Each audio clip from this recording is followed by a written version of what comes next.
পার্থ স্টেডিয়ামে বৃষ্টি বিঘ্নিত প্রথম ওয়ানডেতে ভারতকে 7 উইকেটের বড় ব্যবধানে হারিয়ে সিরিজের দারুণ সূচনা করেছে অস্ট্রেলিয়া।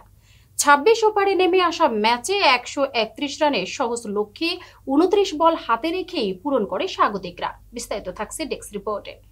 ম্যাচের শুরু থেকে বৃষ্টির কারণে একাধিকবার খেলা বন্ধ হয়। ভারতের ইনিংস চলাকালে অন্তত 4 বার খেলা থামে, ফলে ওভার কমতে কমতে দাঁড়ায় 26। সেই ইনিংসে ব্যাটিং ব্যর্থতায় ভুগেছে সফরকারীরা।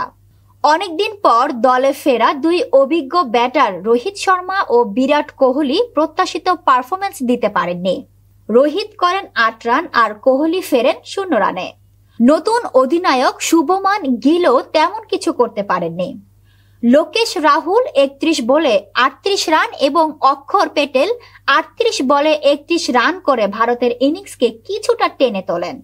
তবে নির্ধারিত 26 ওভার শেষে ভারতের সংগ্রহ থামে 136 রানে।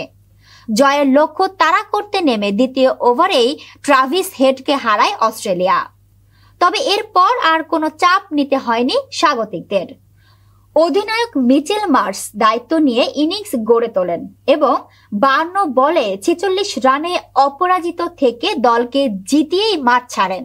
তার সঙ্গে ম্যাথু শর্ট, জস ফিলিপে এবং নবাগত ম্যাট রেনস ছিলেন কার্যকর অংশীদার।